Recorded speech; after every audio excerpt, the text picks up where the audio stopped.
मगर मुझे बताएं कि you are not happy with the setup clearly. Of course not. I grew up in a time when the dollar was 60 rupees. Like that's when I was a child. वैसे dollar जो है अब इतना ऊपर चला गया है, ये किसकी वजह से एग्जैक्टली गया? Economy is crashing badly. Obviously, it is this government that hasn't been able to come through with things. Of course. Sir, अवाम जो है वो बहुत ज्यादा गुस्से में है। इस गुस्से के अंदर इलेक्शन में नहीं जाना चाह रहे। मैं बड़ी खुली बात कर रहा हूँ और जो लोग मुझे जानते हैं उन्हें पता है कि मैं बड़ी स्ट्रेट बात करने का आदी हूँ, चाहे वो मेरे अपने अगेंस्ट जाती हो। इशू ये है कि क्या आप समझते हैं कि डॉलर के बढ़ जाने में सिर्फ हुकूमतें जिम्मेदार होती हैं? मैं किसी एक हुकूमत का नाम नहीं लेता, मैं ये भी नहीं कहता कि किसने ये एग्रीमेंट किया था, लेकिन मुझे बताएं आज डॉलर पर जाने की वजह क्या है? क्या हमारे मुल्क में लोगों ने अपने घरों में अपने लॉकर्स में डॉलर्स डंप नहीं करके रखे हुए? हम डॉलर्स डंप करके घर में रखे और हम पाकिस्तानियत के लेक्चर देते रहे। It's out of fear. It is out of fear. जब खौफ फैलता है ना मुल्क में तो obviously सबको अपनी चीजें देखनी होती हैं। Not everyone is sitting there with crores and अरबों रुपए के वो बच जाएंगे, right? So people have to save themselves in any way. Sorry to say, अगर करोड़ों अरबों वाले डॉलर डंप करें ना तो वो समझ आती है। आप अभी मेरे साथ जो पंजाब असेंबली के पार जो मनी एक्सचेंज की शॉप्स हैं, अगर आप उनका विजिट कर रहे हैं ना, अभी मैं आपको ले जाता हूँ। मल्टीपल लोग मैंने ऐसे देखे हैं जो 50,000 रुपीज़ के डॉलर लेने आए हैं, तो उनसे पूछा कि भैया क्यों आए हो?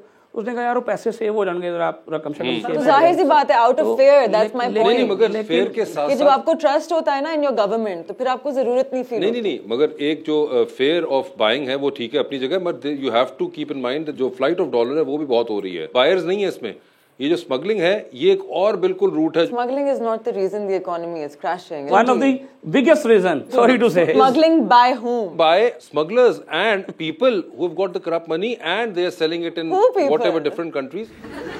बहुत से लोग हैं, ठीक है। पाक अफगान बॉर्डर पे आप विजिट कर रहे हैं, आपको समझ आ जाएगी who people. नहीं वो एग्जैक्टली, मगर बात वही है कि वो गवर्नमेंट ही जो है उसको इस वक्त एक्चुअली हमारी अपनी आना का चीजों को देखने की ना, अनफॉर्चुनेटली अगर मुझे कोई चीज पसंद नहीं है तो मुझे अपनी आने से देखना है, आपको कोई चीज पसंद है आपको अपनी आने से देखना है। हकीकत तो मगर मुझे ये बताएं, वैसे आप क्योंकि आप बहुत ग्राउंड लेवल के ऊपर जाके इलेक्शन में कैंपेन करते हैं और आप हमेशा वर्कर्स के बड़े करीब, वो वाले आप पॉलिटिशियन हैं, आप लुक फॉरवर्ड कर रहे हैं इलेक्शन को? पाकिस्तान का फ्यूचर जो है वो डेमोक्रेसी में ही है, फ्रैंकली स्पीकिंग।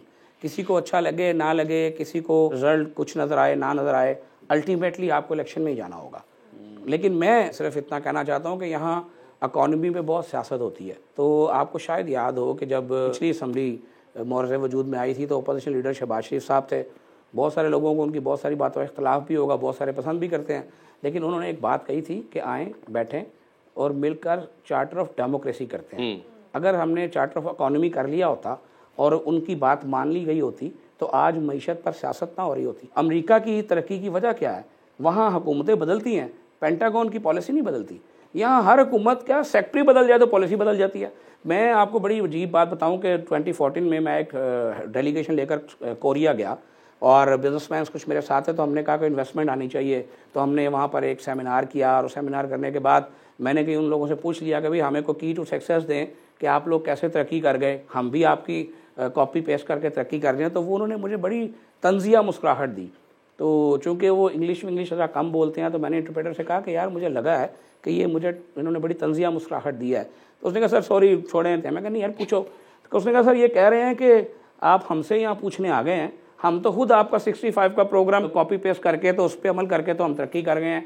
आपका प्रॉब्लम ये है कि आप अपने प्रोग्राम पे खुद अमल नहीं कर सके। तो this is the biggest reason कि हम बातों की कमाई खाते हैं, लोगों को ख्वाब दिखाते हैं, ख्वाब बेचते हैं और अनफॉर्चुनेटली जो हम तकरीर में कह रहे होते हैं उस पर खुद अमल नहीं कर रहे होते। तो जब तक ये मुनाफकत इस मुल्क में रहेगी इस मुल्क का कुछ नहीं बन सकता। भाई साहब जिन्ने गुस्से च डॉलर मैं महंगा कीता जे नहीं मैं तो लगे जी मैं महंगा कीता है।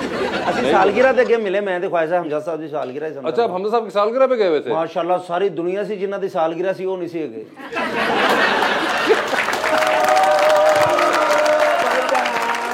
सारे बिरान ने रिकॉर्ड कायम कर दिता। किस चीज का? यूके दी दुनिया च इनकलाब ले आंदा है। 7 दिनों दे विच 8 वारी गया यूके। जी सर, इमिग्रेशन वाले हैरान हो गए, उन्हें कहा यार दिन 7 होंदे ने तू 8वीं वारी आ गया। बड़े मियां साहब दी कॉल आई सी ना। अच्छा, ਅਨਨੋਨ ਨੰਬਰ ਤੋਂ ਕਾਲ ਕਰਦੇ ਨੇ ਹਰ ਵਾਰ। ਅੱਛਾ। ਮੈਨੂੰ ਕਹਿੰਦੇ ਨੇ come to me as soon as possible. Okay. ਮੈਂ ਕਿਹਾ ਸਰ ਟਿਕਟ ਭੇਜੋ। ਹਾਂ। ਕਹਿੰਦੇ ਨੇ ਟਿਕਟ ਭੇਜਣ ਦਾ ਟਾਈਮ ਨਹੀਂ ਹੈ, ਟਿਕਟਾਂ ਦੇਣ ਦਾ ਟਾਈਮ ਆ ਗਿਆ। ਅੱਛਾ ਯਾਰ ਅਖੀਰ ਫਿਰ ਜਹਾਂਗੀਰ ਤਰੀਨ ਸਾਹਿਬ ਨੂੰ ਕਾਲ ਕੀਤੀ ਮੈਂ। ਓਕੇ। ਮੈਂ ਕਿਹਾ excuse me sir, election is delay and plane is free. Okay. ਮੈਨੂੰ ਕਹਿੰਦੇ ਨਾ ਲੈ ਜਾ। ठीक है। मारे सलफ लंदन एयरपोर्ट पे पहुंचे हैं। ये आपने सल्फ जो है ये जहाज का मारा है? सर जी उन्होंने जहाज दे सल्फ हैगा, ऑटो स्टार्ट है ना। जी सर वो मैं पहुंचे उथे नाल उथों लईए कैब हीथरो तो। ठीक है। पहुंचे जाके मारे सलूट, पैनी है मेरी ये बेसन। अच्छा। वो सलूट मारे तो किधरे खड़ गई। ओके। मैंने कहंदा ना मतलब पैसे आए ने। अच्छा।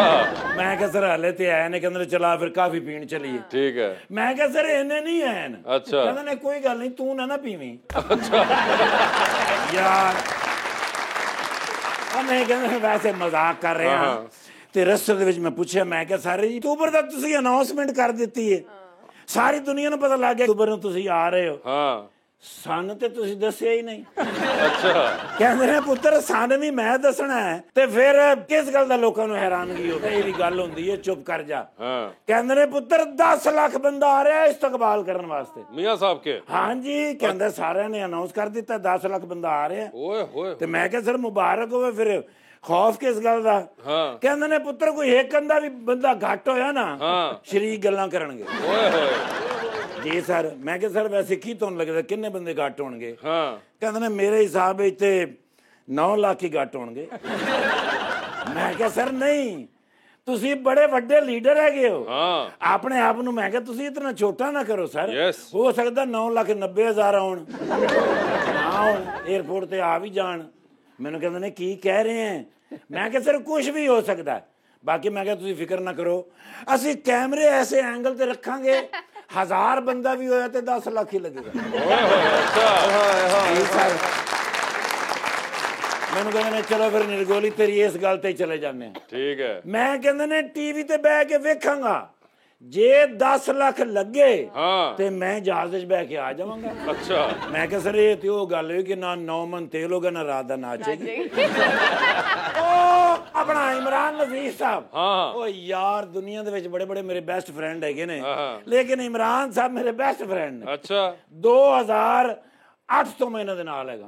2008 ਤੋਂ 2013 2018 2023 ਆ ਗਿਆ ਤੇ ਮੈਂ ਮਾਸ਼ਾਅੱਲਾ ਨਾਲ ਜਦੋਂ ਵੀ ਇਲੈਕਸ਼ਨ ਲੜਦੇ ਨੇ ਮੈਂ ਨਾਲ ਹੀ ਹੁੰਨਾ, ਤਾਂ ਹੀ ਤੇ ਜਿੱਤਦੇ ਨੇ। ਅਸੀਂ ਜਦ ਤੱਕ ਨਾਲ ਨਾ ਹੋਈਏ ਕੋਈ ਜਿੱਤ ਸਕਦਾ? ਯੈਸ ਮਾਸ਼ਾਅੱਲਾ। ਤੇ ਹੁਣ ਇਸ ਵਾਰੀ ਸੀਐਮ ਵਾਲਾ ਕੌਣ ਨੇ? ਕੌਣ? ਮੈਂ ਤੁਹਾਨੂੰ ਪੁੱਛ ਰਿਹਾ, ਤੁਸੀਂ ਮੈਨੂੰ ਪੁੱਛ ਰਹੇ। ਮੁਝੇ ਕੀ ਪਤਾ? ਐਸ ਹਕੂਮਤ ਦੇ ਵਿੱਚ ਮੁਸਲਿਮ ਲੀਗ ਨੂੰ ਜਿੱਤੀ ਨਾ ਤੇ ਸੀਐਮ ਹੀ ਇਮਰਾਨ ਸਾਹਿਬ ਨੇ।